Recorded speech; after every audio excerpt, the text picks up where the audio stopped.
This tape is for someone who you want to come into a Suboxone program, our program, possibly, and get off the opiate that he's taking on the outside. They may be reluctant to come in, but show them this tape, and maybe we can get them to come in as guests and have them decide with more information what is the best solution for them. So here goes. Okay, I'm Dr. Summers. I prescribe Suboxone for substituting for an opiate that is taken as an addictive substance. The Suboxone itself is something which stops the cravings, it stops the withdrawals, and makes it possible to get off of the opiate. Problem being that now you're on Suboxone, it is a substitute opiate and also addicting, and getting off the Suboxone is a whole other issue.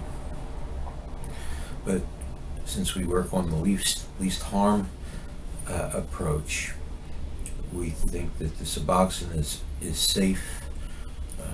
You're not going to get into situations where your children are taken away, or you're going to get arrested, or you're going to get an overdose. You're basically in a stable state. It will cost you for visits to the office. That's the downside, but the upside is you're not spending that much money on opiates. You're actually going to be doing better than that, and you're in a safe place. That's the first. The next is you're around other people that have had similar experiences, and they can share with you a lot of useful information: how to get your kids back, how to get your family back, how to deal with stresses that you're having. It's a community of recovering people that are trying to help each other, trying to hang together and move forward in their life. The addiction is a trap, a major trap, and sometimes a lethal trap. All right, so what happens if you come in and you're given a week's supply of Suboxone? You're also asked to come in and do a group. Well, what's the group? Is it like a 12-step meeting? No, not really. 12 steps are people coming together trying to help each other, support each other, and go through the reinforcement process, not to relapse. But what we do is a step further. Actually, we call it step 13. And the idea is that we believe that the reason that opiates are part of your picture in the first place is there's been some really bad things happened to you, probably early in life, way before any opiates came into the picture. Something really bad happened. Maybe a death, maybe an abuse situation, maybe a sexual situation, an abandonment, parents who were addicted, but something really traumatic, which basically stopped you moving forward in life and gave you a tremendous handicap. When opiates came along, it seemed to be the cure for the trauma that you suffered.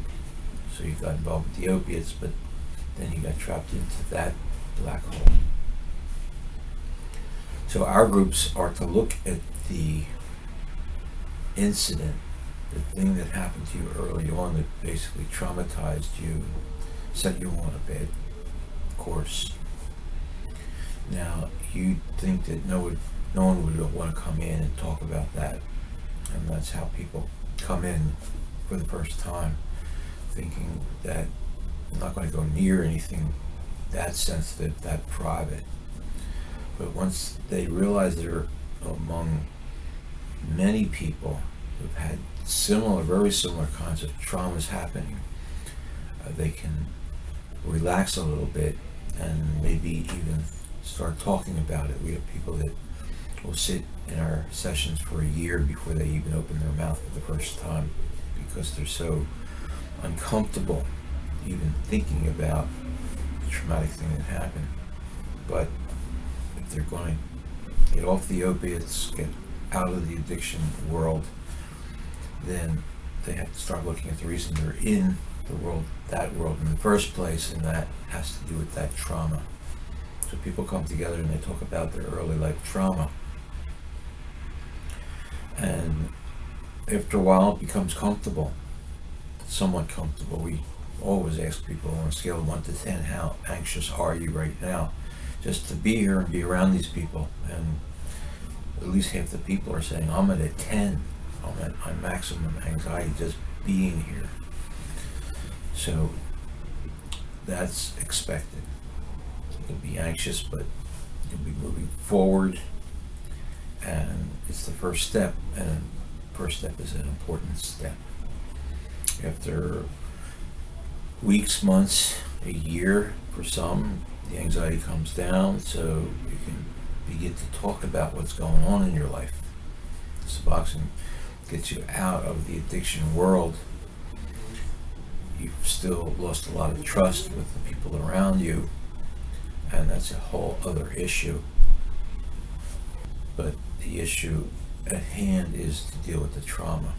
Now, the trauma itself gives flashbacks that you don't even know you're having whenever there's a stressful event, and that's when you run to opiates to deal with the flashback that you can't deal with.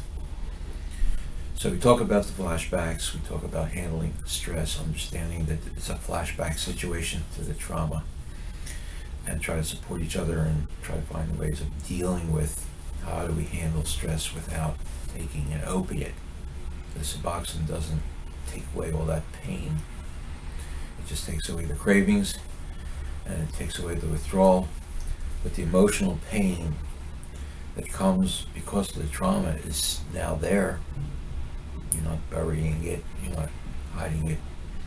It's coming there on a daily basis, and you're there to learn how to deal with that kind of pain and trauma that may be something that happened when you were 6 or 8 years old, but it just basically destroyed your confidence, and now you have to deal with that.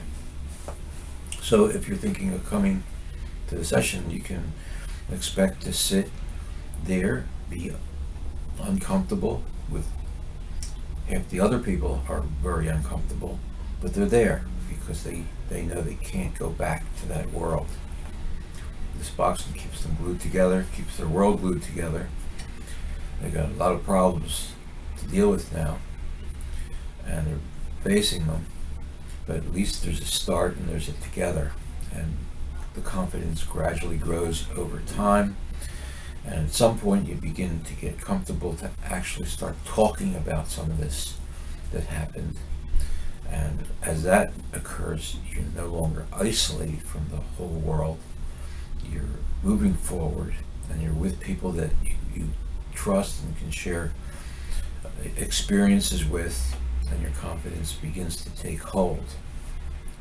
That's not to say that there's no such thing as a relapse, because there's always stresses that come along, more stresses than you can handle while you're on Suboxone, and we see people relapse. It's not unusual, but it's part of the situation you're in. It's part of the trauma that's taken place. It's the world you're still attached to that you need to move out of, but are going to, for a while, have trouble moving out of, because you're going to be moving into a vacuum, it feels. And it's a struggle, there's no doubt, but it's a life and a new life that you'll be moving to. You'll have plenty of people that you can talk to. We have our meetings 5 days a week, and we have the medications, and if you need medications like antidepressants or mood stabilizers, we give those as well. And if you need further treatment, like going to a mental health center and getting counseling, we support that. And then there's the standard NA/AA meetings that you can go to if you're comfortable there. So it's a process, it takes a while, but it gets you out of that black hole, and you can move forward, and you can live a life, and you can get over the trauma that came up at a time when you were very young and very vulnerable, couldn't help yourself, and now you're grown and now you can move forward and it's available to you, and we welcome you to come in. You can be our guest. There's no charge for guests, and see what you think. Good luck with it. Thanks.